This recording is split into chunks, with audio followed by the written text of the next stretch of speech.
एक दिन लेखक की छोटी बेटी एक प्रश्न पूछा। पापा पापा नाखून क्यों बढ़ते हैं?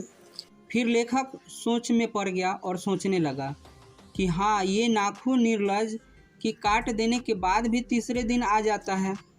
फिर लेखक सोचने लगा कि आज से लाखों वर्ष पहले जब मनुष्य जंगली था तब उसे नाखून की ज़रूरत थी, क्योंकि नाखून उनकी हथियार थे। लेकिन बाद में बाहरी वस्तु को हथियार के रूप में उपयोग करने लगे।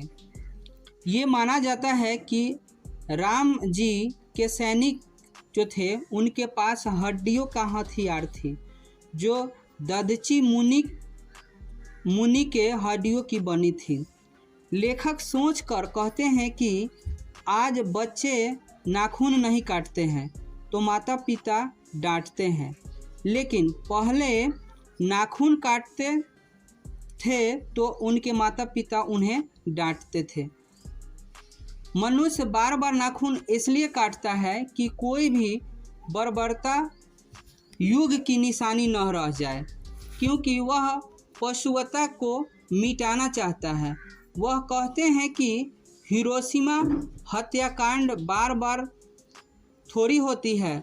वात्स्यायन के कामसूत्र से पता चला है कि आज से 2000 पहले भारतीय लोग नाखून को संवारते थे।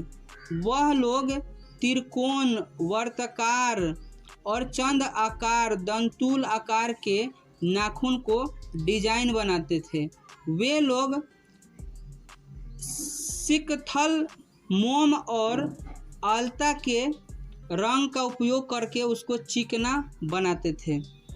मानव शरीर के अध्ययन करने वाले प्राणी विज्ञान में कहा गया है कि हमारे में एक ऐसी गुण है जो अपने आप काम करती है।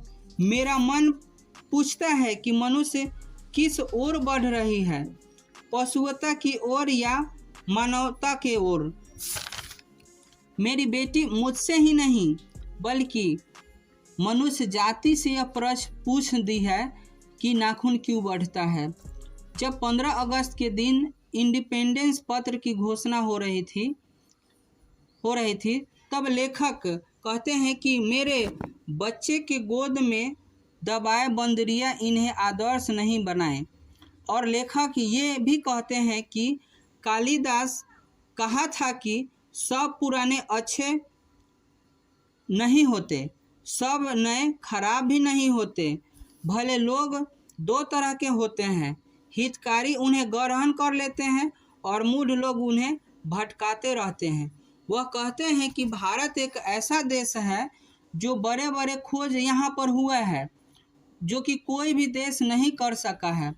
महाभारत में निर्वैर, भातृ, सत्य और अक्रोध को सब वर्णनों के सामान्य धर्म कहा है।